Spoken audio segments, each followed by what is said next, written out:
Hi, I'm Michael, and welcome to Michael's Matters. In his most recent proposed budget, President Joe Biden has made some new recommendations to not only increase the budget overall, but to also strengthen some of our country's most important social services.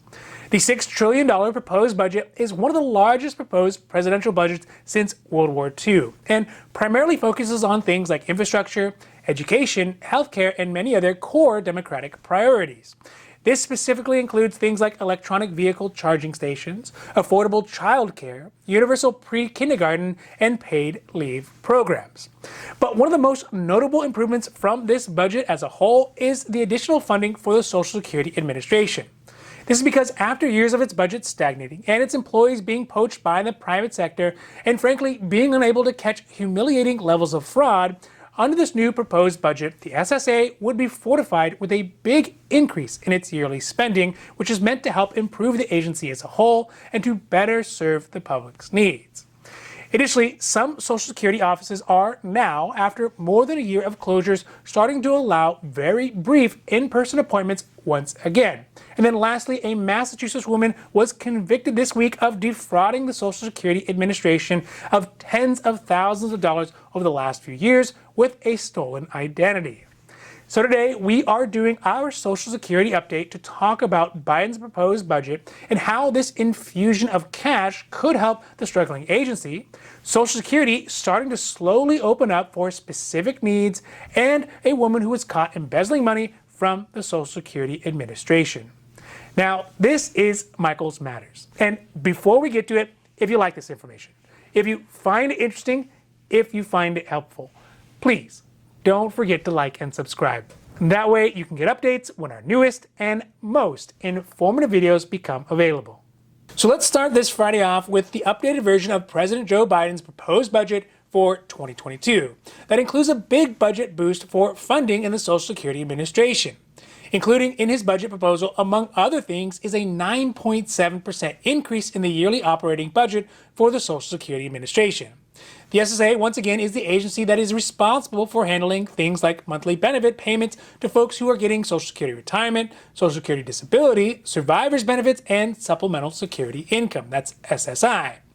The 9.7% increase in the budget will equate to about $1.3 billion more for the agency, which will make the total budget for Social Security to $14.2 billion.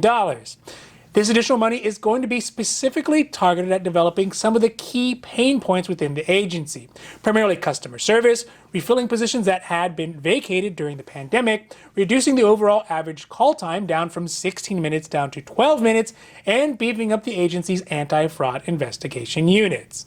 The SSA anticipates needing to bring on an additional 10% of their workforce, or 1,300 more employees, just to meet the workload that they have right now. Another big overall focus that the supplemental budget will be used for is to reduce the average annual processing time of decisions for things like Social Security disability and retirement benefits, and bring that down from 386 days, where it is right now, to 270 days after the application is submitted. In 2022, they anticipate to pay out approximately $1.2 trillion worth of Social Security benefits, that's for survivors, retirement, disability, and SSI, to nearly 74 million beneficiaries across the country. Besides using the higher funding to try to improve these departments, the agency hopes to be able to work its way through the massive backlog that has built up over the last 14 months, and is also expecting a big increase in utilization of their services once all the SSA offices are fully open once again. To help alleviate some of the possible waves of applications and pent-up issues, they are going to continue to build out and upgrade their website and portals to better service those communities that are comfortable using technology and smartphones to do their Social Security business.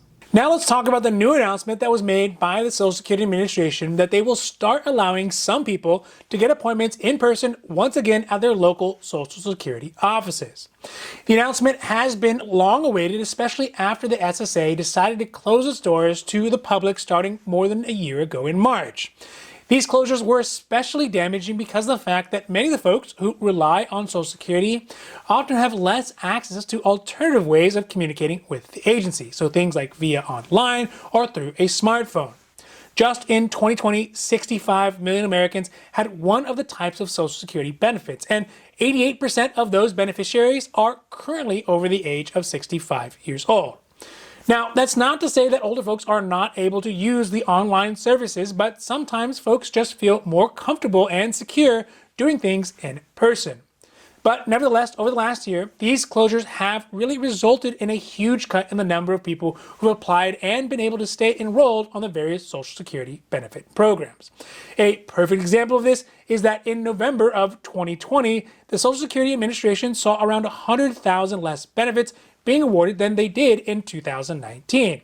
This 100,000 decline in people applying and being awarded benefits for Social Security has brought the yearly number of applicants down to its lowest level since the beginning of the program when it was created in 1935. To at least offer some assistance to those folks who are unable to utilize the Social Security Administration's services online or uncomfortable sending sensitive documents like citizenship, birth certificates, etc., the Social Security Administration announced this week that they will have an express interview process for folks to be able to apply for benefits, to request replacement of Social Security cards, and to submit proof of identity in person at their local offices.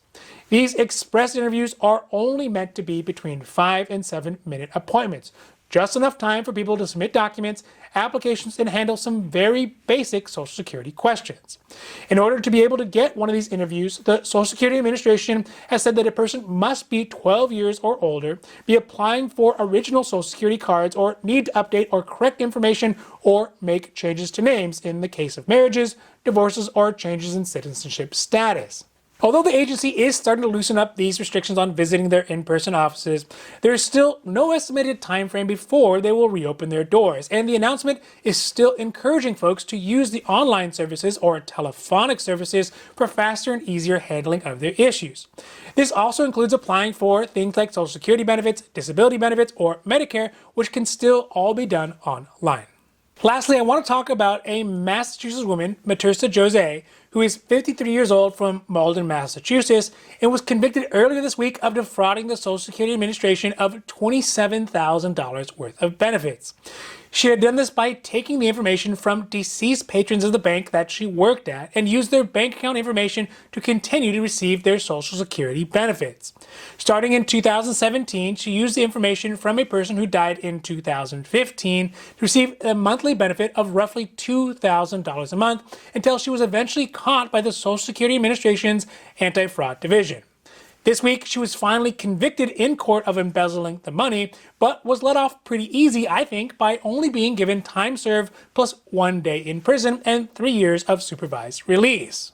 Additionally, she was ordered to pay back $27,605 in restitution, which, if you think about it, is just a 2.2% interest loan on the money that she basically borrowed from the government.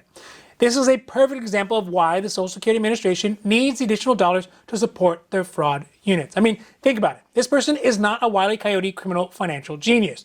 She just had access to the information and set up this fraudulent scheme. I mean, how many other sophisticated financial criminals are out there stealing even more from these programs? It took the Social Security Administration with their understaffed department years to bring just this lady to the court. It is this kind of fraud that is exactly what the Social Security Administration doesn't need right now, because basically it's taking money from the neediest people in our country. These types of crimes are just simple crimes of opportunity. So who knows how long a person who is a sophisticated criminal and how many other opportunistic criminals like this lady are bilking hundreds if not thousands of dollars from this program. Nobody, unfortunately, really knows exactly how much is being stolen. But according to the Social Security Administration, for all improper payments, including those to deceased and very old people, it's estimated to be worth around $3 billion a year, which is money that you, me, and everybody who has worked in this country or contributed in one way or another may never actually get back. So we finally made it to Friday, and in some ways there is good news about improvements that can be possibly made to the Social Security Administration. That is, if President Biden's proposed budget does get passed. Remember though, it is kind of a big if, because presidential budgets tend to be more of a statement of priorities rather than an actual budget. Because the president, he doesn't hold the power of the purse. For that, he'll have to go through Congress, which means a lot more cajoling, bickering, backroom dealing, and ultimately a lot of changes to the budget. But it is unabashedly clear that the Social Security Administration needs help. And it's moreover hard to really know just if throwing all this money at the problem is going to really make any improvements.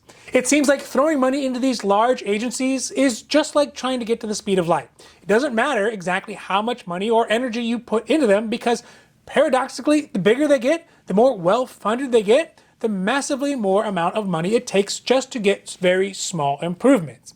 So at this point, who knows if the money will actually make a difference? But maybe we should just be happy that the agency is at least cracking open its doors once again so that folks can throw their applications through the slit and hopefully get them approved in a timely manner.